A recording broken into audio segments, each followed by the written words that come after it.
The theory of blankness. Uh-huh. Well, so the thing is, we think a lot, and thinking, they say that we think between 60 and 90,000 thoughts a day, most of which are negative and repetitive. So we're on this crazy track with our inner world that is exhausting. And it's sort of almost as if you're taking a whiteboard and you're just scribbling all over it. Your thoughts are the scribble all over the whiteboard. So the thing is, if you keep scribbling, the whiteboard is going to get black. It's like Amy Winehouse. You know, she scribbled so much on a whiteboard. It was, and she sang a song that was Back to Black. And Back to Black is, it was so scribbled on, the thoughts were so prevalent for her that she was in darkness. And you know, Amy Winehouse was this brilliantly talented individual, and eventually was so possessed by a difficult inner world that she committed suicide. So the notion is, don't go back to black. Wipe the screen, go back to blank. So in other words, go back to neutral, go back to where there's space, go back to where there's quiet, where you can be in an inner world that is a quiet one, not a scribbled on one. So that you're not listening to your thoughts all the time and having them scribble all over you. You go back to blank, you go back to blank. And this is a place to go back to blank. In other words, like you walk in it and something in you settles. You know, I mean, it's so pretty. I mean, the sun's coming through the leaves. We can hear the birds. You know, when the night comes, the frogs will be going. You can't be scribbling all over your whiteboard when you're walking here. Even if you start the trail and you're scribbling all over the whiteboard, there's something about what this vibration will do that'll just quieten you. And then, you know, eventually you start getting into blankness. And blankness is where one should create from, live from, have relationships from. So in other words, you're not presenting a scribbled on whiteboard to another person who's presenting a scribbled on whiteboard. You're presenting quiet, you're presenting spaciousness. And from there you can play.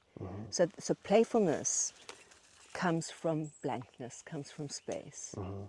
And that's what the incredible thing about nature is that nature brings you back to blank. And like gives you space. It gives you space. Because like just go is not sustainable. Yeah, It's I mean, not it's not fulfilling. The thing about nature is nature's got nothing it needs from you. Nature's not measuring you. There's no imperative. Nature's not coming to you with its presence, with like, look at me, look how beautiful I am, I'm super green and radiant. Nature doesn't mind. You see it, you don't see it, nature doesn't mind. You know, whereas human beings are constantly trying to, like, do you see me, do you get me, do I impress you, do I measure up against you? You know, we're in this kind of tyranny with each other. Nature, there's no tyranny at all. So that's why, like, you enter a space of no tyranny. Yeah. You enter a space of no measurement.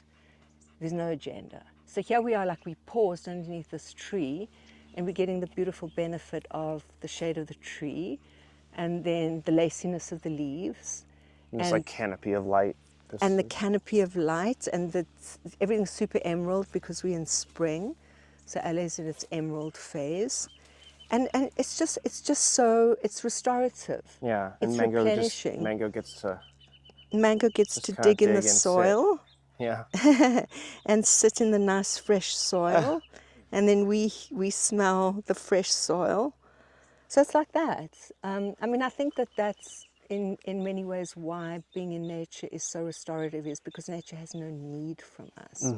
Whereas human beings, we're constantly in this need that we imposing on each other, getting from each other. Right. Yeah. And that's... So is blankness like meditation?